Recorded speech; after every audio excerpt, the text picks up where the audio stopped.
Right, boys and girls, we've got one more act of this session to go. And give a big Hillsborough welcome to one of the Blue and Whites, Mr. Howard Moore.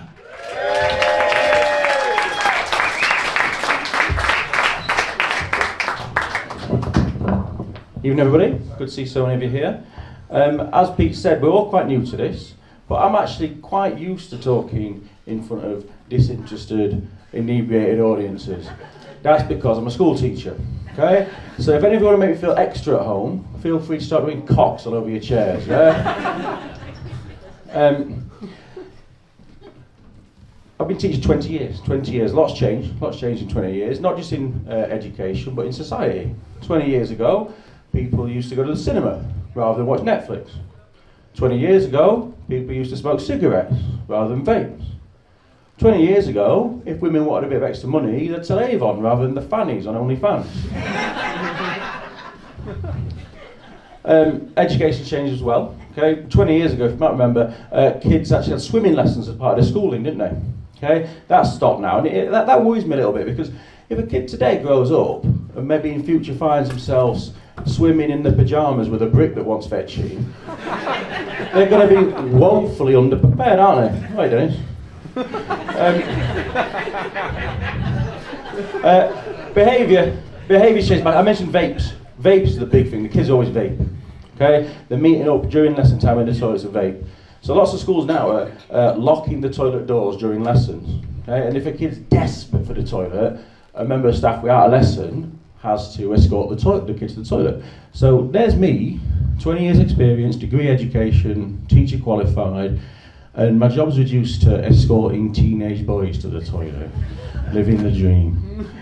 Not my dream, Philip Schofield's, but you know, a dream nonetheless.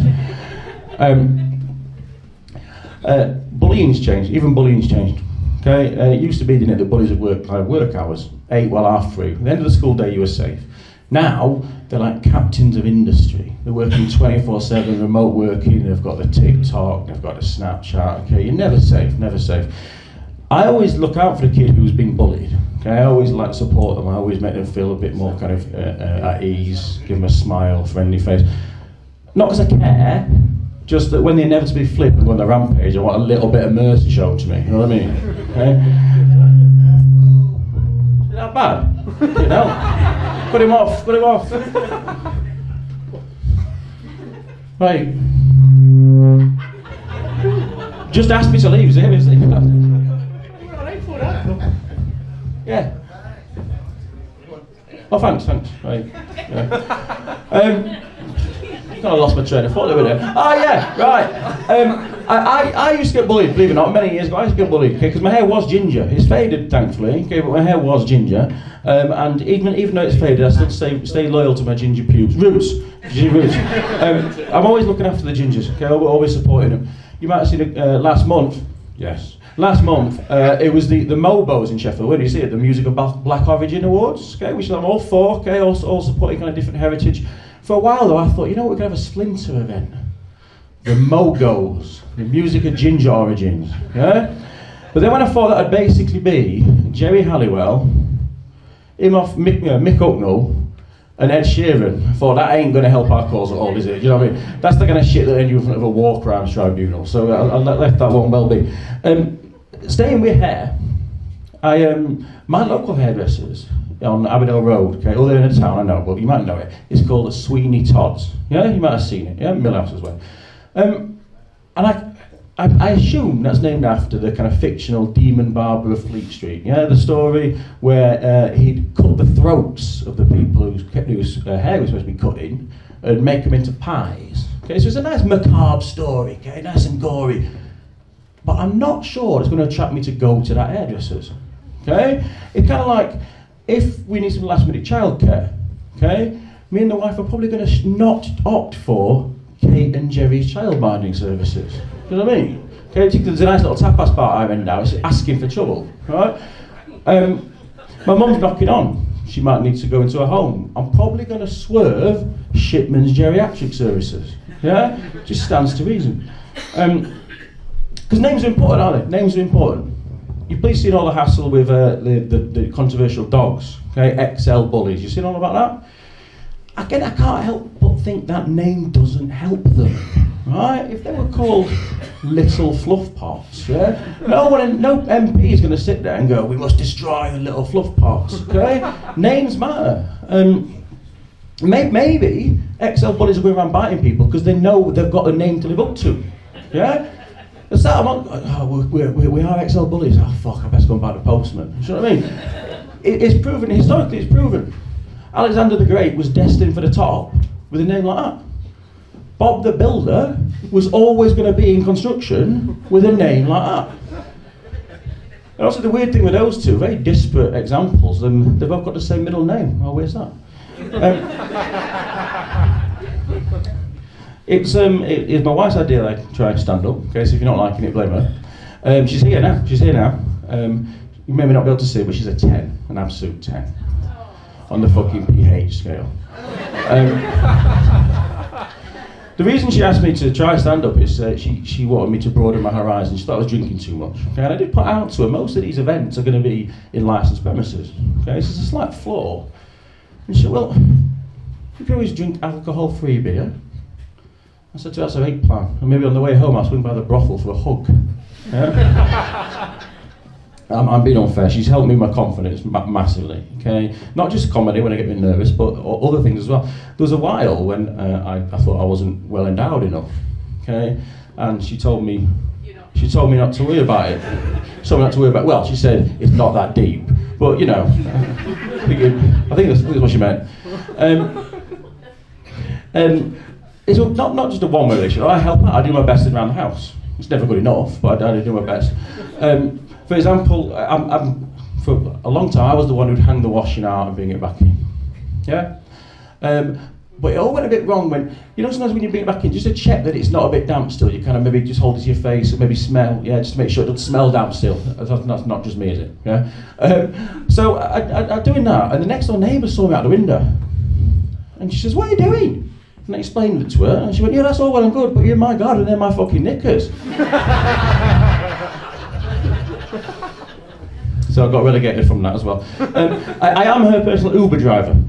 Okay, so when she and her mates go out on the town, I'll be making sure I'm the taxi driver, because she and her mates love nothing more than a bottomless brunch. Yeah, anyone ever been on one? Yeah, not many of you. I'm surprised by that. They're fucking lethal. Right. The basic premise is you spend a flat rate and you get a bite to eat and unlimited alcohol for a couple of hours. Okay. A mate of mine has one every single Saturday because he reasons, well, I'll have 8 pints and a burger anyway, so I might as well get a deal. But when my wife and her mates go on these things, strange things happen. They kind of reverse the aging process. Okay? I don't mean in a good way. Don't mean that the skin goes smooth or gravity's reversed. They kind of become less mature. Okay, childish. So I'll drop them off, and when I drop them off, they're like kind of like middle-class ladies who lunch. Okay? But then I go home, and I spend a couple of hours making the house safe. Remove all trip hazards, okay, bubble wrapping any protruding corners, because then the phone will ring. A couple of hours the phone will ring. Happened recently, phone rings, her name comes up. Hello? She's crying. She's not understand. I've lost my phone! It's in your hand, Joanne. You're on it right now. Silence. I hear her turn around. Howard's found my phone! So I think this is down to fetch her. This is what I mean. So when I fetch her and her mates, they've gone down to like the rebellious teenage age. They've all started smoking. Right? They're not wearing shoes. They've all taken the shoes off. Right? And they'll say, oh, it's hard to walk in the high heels. It was fucking easy enough 2 hours ago before 3 gallons of Prosecco, weren't it? So I'll get her home, and there's an awkward bit, so I'll kind of guide her into the house, kind of support her, and I'll have her open the door. There's a bit I've got to let her go while I close the door. Okay? So it's a little bit like, you know, 10-pin bowling with a ramp. Okay? So I'll give her a little shove, like not with a proper bowling grip, you understand? Okay, that would be a little bit invasive, that one, wouldn't it? Luckily, our hallway's quite narrow as well, so it's like the bumpers up at the bowling hall, bang, bang, bang. And she'll find her way to the kitchen, and then she's gone to like second infancy. Okay, so I have to help her undress, I have to get her a drink of water, tuck her in, read her a story, tell her everything's going to be alright. And this, remember, is the woman who wanted me to take up comedy because I'm drinking too much. It may not be apparent, but I've been doing quite a few gigs recently, kind of trying to learning the ropes. And I did one recently near Bradford, Keighley. And this bloke at the end came to me and went, "That were phenomenal." And I thought, fuck it, how drunk is he, obviously. But I also thought to myself, no one in Sheffield would ever say that, would they? Ever. We've got 2 grades, haven't we? Crap or 8. Okay? And or 8 goes from okay to fucking mesmeric.